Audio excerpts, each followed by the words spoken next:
ఏషియాలోనే అతిపెద్ద ఆదివాసీ జాతర అయినటువంటి ఈ రాష్ట్ర ప్రజలందరికీ మనందరికీ ఇంటి ఇలవేల్పులుగా మరి మనందరి మొక్కులతో విరాజిల్లుతున్నటువంటి తల్లులు సమ్మక్క సార్లమ్మ పగిడిద్దరాజు గోవిందరాజుల యొక్క జాతర మన ములుగు నియోజకవర్గం ములుగు జిల్లాలో మరి అత్యంత ఘనంగా ప్రతి 2 సంవత్సరాలకు ఒకసారి నిర్వహించుకుంటా ఉన్నాం. ఈసారి కూడా నూతన ప్రభుత్వం ముఖ్యమంత్రి గారు శ్రీ రేవంత్ రెడ్డి గారి యొక్క ఆధ్వర్యంలో వారి యొక్క మరి సహకారంతో అదేవిధంగా డిప్యూటీ సీఎం గారు ఫైనాన్స్ మినిస్టర్ గారు శ్రీ బట్టి విక్రమార్క గారి యొక్క సహకారంతో ఈసారి మరి ఇప్పటికి ఒక 75 కోట్ల రూపాయలను జాతర ఏర్పాట్లకు అదేవిధంగా భక్తుల సౌకర్యార్థము ఇవ్వడం జరిగింది. ఇంకా కొన్ని ప్రతిపాదనలు కూడా సంబంధిత అధికారులు కలెక్టరు ఇతర శాఖలతోటి అవన్నీ కూడా తీసుకుంటా ఉన్నాం.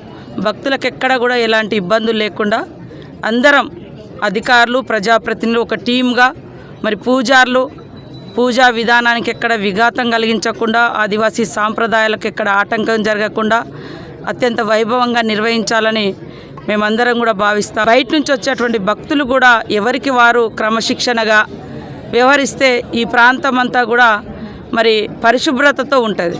ఎందుకంటే భక్తులు ఎంతైతే భక్తిగా వస్తామో మరి తిన్న తర్వాత అంటే దేవుని దర్శనం చేసుకున్న తర్వాత వారు వదిలేసినటువంటి ఏదైతే ప్లాస్టిక్ కానీ ఇతరత్ర వ్యర్థాలను కానీ ఎక్కడ పడితే అక్కడ వదలడం మూలంగా ఈ చుట్టూ దాదాపుగా మేడారం కానీ ఊరట్టం కాలువపల్లి కన్నెపల్లి మరి నార్లాపురము రెడ్డిగూడెం ఇవన్నీ ఊర్లు కూడా విషజ్వరాలతోటి ప్రజలు ఇబ్బంది పడుతూ ఉన్నారు.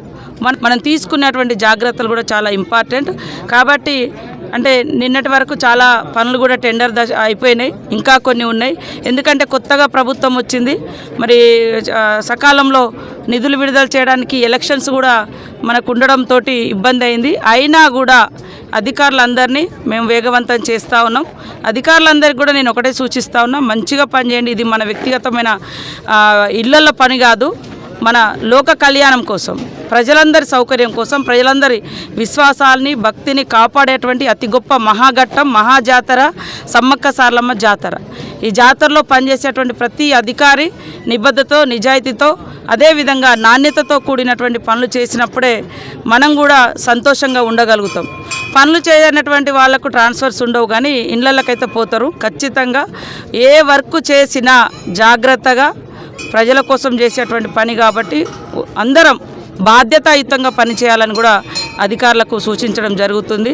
ఒక 40 డేస్ మనకు టైం ఉంది. అయినా కూడా జనవరి ఎండింగ్ లోపు దాదాపుగా అన్ని వర్క్స్ కంప్లీట్ చేసుకొని మరి రాబోయేటువంటి భక్తులకు ఎలాంటి అసౌకర్యం లేకుండా చాలా బ్రహ్మాండంగా జరుగుతుంది.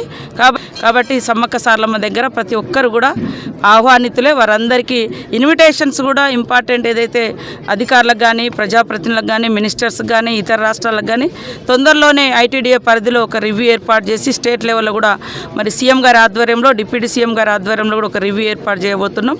అయిన తర్వాత అందరికీ ఇన్విటేషన్స్ కానీ అదేవిధంగా డేట్స్ కూడా సరిగా తెలియక జాతర ఎప్పుడు అని తెలియక కూడా కన్ఫ్యూజ్ అవుతూ ఉంటారు. ఆ కన్ఫ్యూజన్ లేకుండా కూడా మరి పోస్టర్స్ కూడా రిలీజ్ చేయబోతున్నాం. జాతీయ పండుగ కూడా ప్రకటిస్తారని మేము ఆశిస్తా ఉన్నాం. నేను కూడా మొన్న రాష్ట్రపతి గారు వచ్చినప్పుడు వారితో 5 డేస్ ప్రోటోకాల్లో ఉండడం జరిగింది. వారికి కూడా విజ్ఞప్తి చేసినప్పుడు తప్పకుండా వారు సానుకూలంగా స్పందించారు. ఈసారి జాతీయ పండుగ కూడా ప్రకటిస్తారని ఆశాభావాన్ని వ్యక్తం చేస్తున్నాం.